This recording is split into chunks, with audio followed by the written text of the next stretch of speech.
Bismillahirrahmanirrahim. Assalamualaikum warahmatullahi wabarakatuh. Sebelumnya, perkenalkan nama saya Yuyun Efrida dengan NIM 210902501018 dari Prodi Pendidikan Akuntansi kelas B. Nah, video ini saya buat untuk memenuhi tugas UAS mata kuliah Perencanaan Pengajaran Bidang Studi Akuntansi. Saya juga mengucapkan banyak terima kasih kepada Ibu Fajriani Asis SPD MSI selaku dosen pengampu dari mata kuliah Perencanaan Pengajaran Bidang Studi Akuntansi. Nah, adapun pokok bahasan dari analisis materi pembelajaran terbagi menjadi 5. Yang pertama, hakikat materi pembelajaran. Yang kedua, dimensi pengetahuan. Yang ketiga, pengorganisasian materi pembelajaran. Yang keempat, berpikir tingkat tinggi. Dan yang kelima, integrasi muatan lokal dalam pembelajaran. Nah, kita beralih kepada pembahasan pertama, yaitu hakikat materi pembelajaran.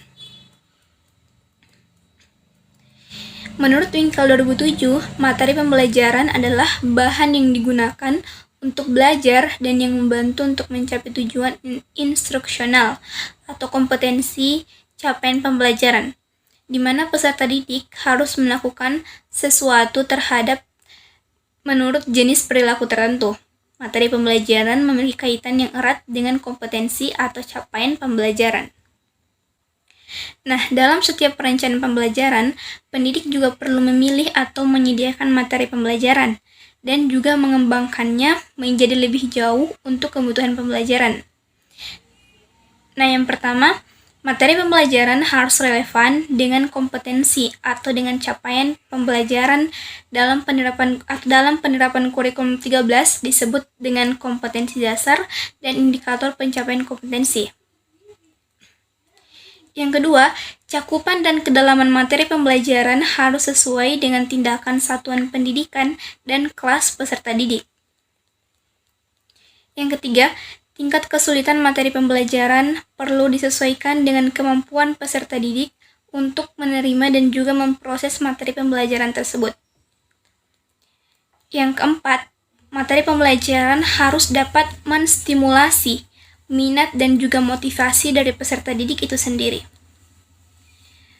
Kemudian yang kelima, materi pembelajaran juga perlu dirancang sedemikian sehingga dapat mengembangkan kemampuan pemecahan masalah dan kemampuan berpikir tingkat tinggi peserta didik.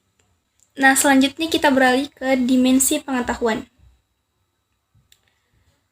Di sini Romisowski 1981 dalam Kuswana 2012 membagi pengetahuan yang terdiri atas fakta, prosedur, konsep, dan prinsip yang konkret. Bagel 1979 dalam Ratumanan 2003 juga membagi informasi atau materi pembelajaran tentang fakta, konsep, fungsi, dan prinsip. Fakta adalah konversi seperti simbol, nama benda, peristiwa sejarah, nama tempat, dan lain-lain. Sedangkan konsep adalah ide abstrak yang memudahkan orang untuk mengklasifikasikan objek atau peristiwa dan menentukan apakah objek atau peristiwa tersebut merupakan contoh atau bukan contoh dari ide abstrak tersebut. Sedangkan prinsip adalah seperangkat konsep yang terkait antara konsep-konsep ini. Kemudian, prosedur merupakan langkah-langkah yang diambil secara sistematis atau berurutan dalam melakukan suatu tugas. Nah, Anderson dan Cradwell 2001 membedakan pengetahuan menjadi 4 jenis diantaranya. Yang pertama, pengetahuan faktual yang mengandung unsur-unsur dasar yang perlu diketahui siswa ketika mempelajari suatu disiplin atau memecahkan masalah mereka. Kemudian yang kedua, pengetahuan konseptual yang mencakup informasi tentang kategori, klasifikasi, dan hubungan antara dua atau lebih kategori atau klasifikasi, informasi yang lebih kompleks dan terorganisir, pengetahuan konseptual yang mencakup skema implisit atau eksplisit, model mental, atau teori. Nah, yang ketiga ada pengetahuan prosedural, yang merupakan pengetahuan tentang bagaimana melakukan sesuatu yang dimulai dari melakukan latihan rutin hingga memecahkan suatu masalah baru. Pengetahuan ini mencangkup informasi tentang keterampilan, algoritma, teknik, dan metode yang semuanya disebut sebagai prosedur. Nah, kemudian yang terakhir ada pengetahuan metakognitif. Pengetahuan metakognitif merupakan pengetahuan berpikir secara umum dan kesadaran berpikir sendiri dan pengetahuan berpikir sendiri. Plavol 1979 juga menyatakan bahwa metakognisi mencakup pengetahuan tentang strategi, tugas, dan variabel pribadi. Nah, kita beralih kepada pokok pembahasan yang ketiga, yaitu pengorganisasian materi pembelajaran. Pengorganisasian materi pembelajaran merupakan tahapan penting dalam penyusunan bahan ajar. Pengorganisasian materi pembelajaran ini berkaitan dengan penetapan materi pembelajaran, pembuatan hubungan antar materi pembelajaran, dan penetapan struktur atau urutan materi pembelajaran. Pengorganisasian materi pembelajaran pada satuan pendidikan ini mengacu pada standar kompetensi dan juga kompetensi dasar pada kurikulum 2006 atau kompetensi inti dan kompetensi dasar yang terdapat pada kurikulum 2013 yang telah ditetapkan berdasarkan peraturan Menteri Pendidikan dan Kebudayaan. Pengorganisasian materi pembelajaran ini mengacu pada hasil analisis instruksional dimaksud selanjutnya digunakan dalam penyusunan silabus pada satuan pendidikan dan rencana pembelajaran semester atau RPS di perguruan tinggi. Dalam pengorganisasian materi pembelajaran terdapat 3 prinsip penting yang perlu diperhatikan. Ketiga prinsip tersebut diantaranya yang pertama relevansi. Relevansi mengandung arti adanya keterkaitan dan juga kesesuaian antar komponen. Materi pembelajaran itu hendaknya relevan dengan pencapaian kompetensi SK dan KD atau KI dan KD. Selanjutnya, konsistensi. Konsistensi ini mengandung arti di mana hubungan antara komponen-komponen harus taat asas. Materi pembelajaran yang harus dipelajari peserta didik juga harus berkaitan atau bersesuaian dengan kompetensi dasar. Kemudian, yang ketiga yaitu kecukupan. Prinsip kecukupan atau educate mengandung arti cakupan atau materi yang dipelajari peserta didik seharusnya cukup memadai untuk menunjang tercapainya penguasaan kompetensi dasar. Dalam pengorganisasian materi pengajaran diperlukan juga rancangan instruksional yang sistematis sesuai dengan tujuan dari penyampaian bahan ajar. Pembuatan rancangan dapat dimulai dengan merencanakan pokok bahasan terlebih dahulu atau dapat dimulai dengan evaluasi. Pemilihan komponen dan prioritas yang didahulukan juga bergantung pada kesiapan dan ketersediaan data, situasi dan juga kondisi tempat berlangsungnya kegiatan mengajar serta pembuatan rancangan pendidik. Nah, di sini terdapat beberapa jenis. Yang pertama yaitu tujuan pengorganisasian materi pengajaran. Kegiatan mengorganisasikan bahan ajar ini dimulai dengan memilih dan menetapkan bahan ajar yang sesuai dan mampu untuk mencapai tujuan instruksional mata kuliah. Bahan ajar tersebut tentunya terdiri dari serangkaian pokok-pokok bahasan yang harus ditata urutannya dan saling berkaitan satu sama lain.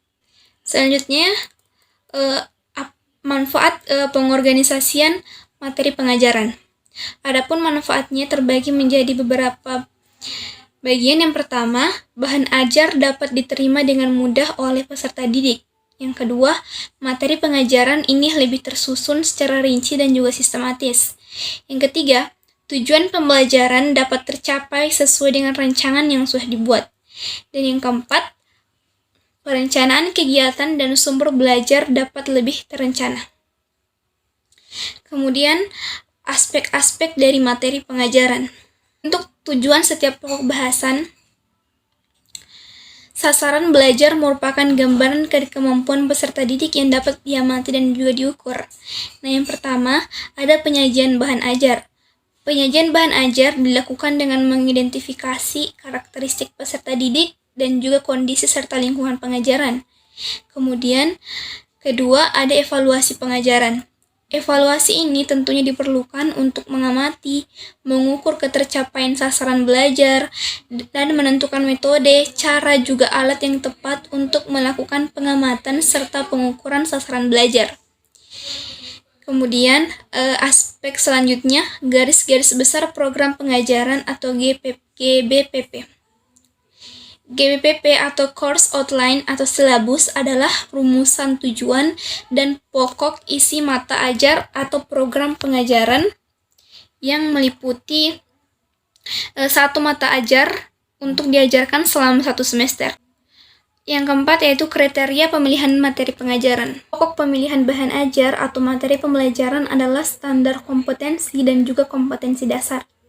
Hal ini berarti bahwasannya materi pembelajaran yang dipilih untuk diajarkan oleh dosen di satu pihak dan harus dipelajari oleh mahasiswa di lain pihak hendaknya berisikan materi atau bahan ajar yang benar-benar dapat menunjang tercapainya standar kompetensi dan juga kompetensi dasar.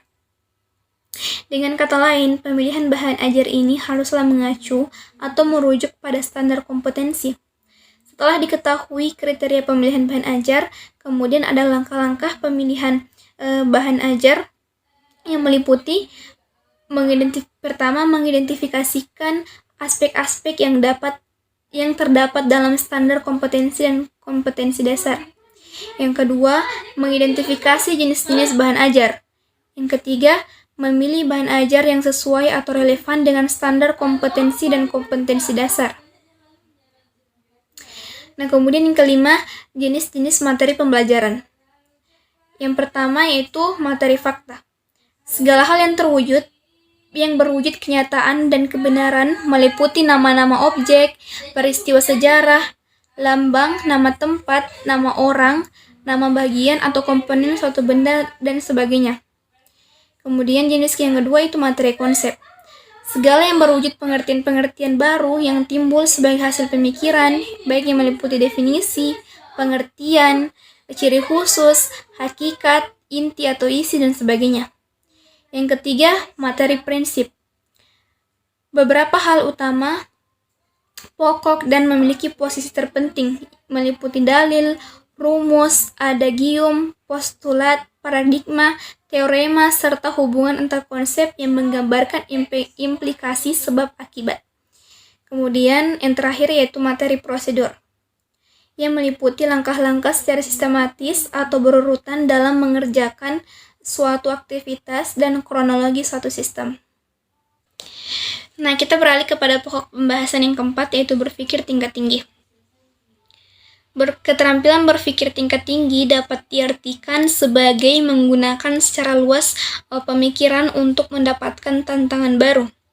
Tujuan utama dari keterampilan berpikir tingkat tinggi ini yaitu peningkatan keterampilan berpikir peserta didik pada level yang lebih tinggi, terutama yang berhubungan dengan keterampilan berpikir kritis ketika mendapatkan berbagai jenis informasi.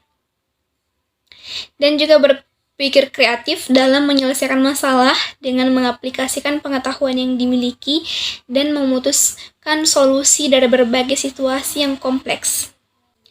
Adapun jenis-jenis keterampilan berpikir, yang pertama yaitu berpikir kritis.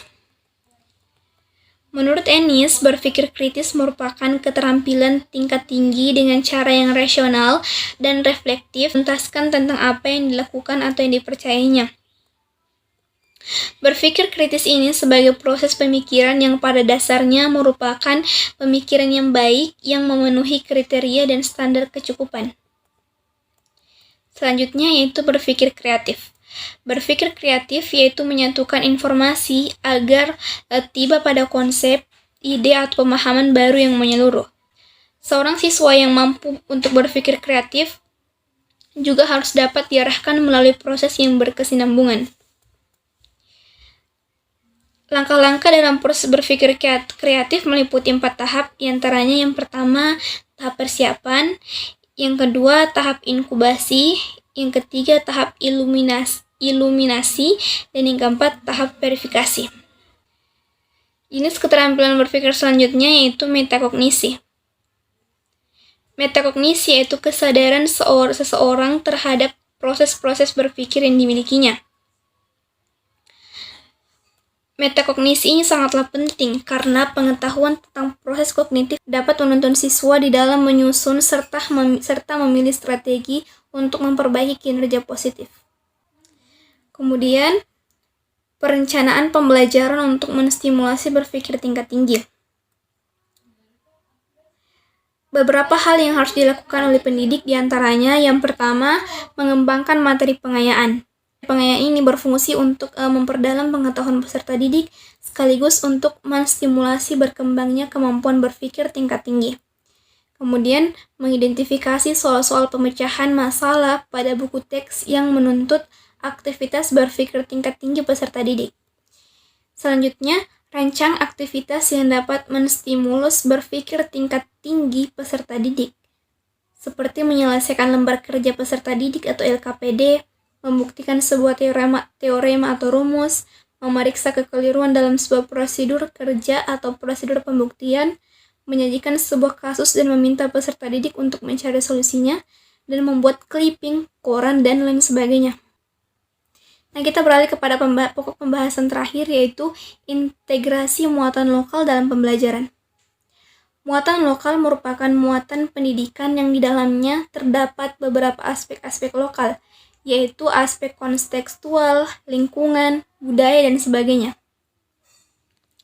Nah, berdasarkan pasal 1 ayat 2 Permendikbud nomor 79 tahun 2014 tentang muatan lokal kurikulum 2013 disebutkan bahwa tujuan dari muatan lokal diajarkan dengan karakter, pemahaman, dan keahlian yang diperlukan untuk yang pertama, untuk mengetahui dan menyukai lingkungan alam, sosial, budaya, dan kerohanian daerahnya.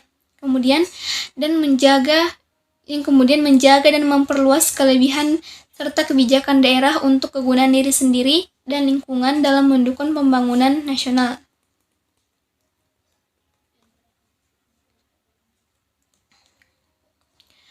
Pembelajaran yang memadukan muatan lokal akan memberikan kegunaan atau manfaat, diantaranya pembelajaran bakal menjadi lebih menguntungkan dikarenakan bahan ajar yang dikaitkan dengan penjelasan yang berkaitan dengan latar belakang di sekitar anak didik dan yang telah tercatat dalam ingatan anak didik. Selanjutnya, kesungguhan atensi dan juga kebijakan atau proses mental anak didik relatif tinggi dan impact-nya materi pembelajaran yang dipelajari akan tercantum lebih lama dalam ingatan anak didik. Selanjutnya, kesungguhan mengaitkan dan kesungguhan transfer pemahaman yang dipelajari menjadi meningkat. Anak didik akan berupaya untuk menghubungkan pemahaman yang dipelajarinya dengan berbagai latar belakang di sekitarnya. Nah, itulah tadi penjelasan saya mengenai analisis materi pembelajaran. Lebih dan kurangnya mohon dimaafkan. Saya tutup dengan ucapan wabillahi taufiq wal hidayah. Wassalamualaikum warahmatullahi wabarakatuh.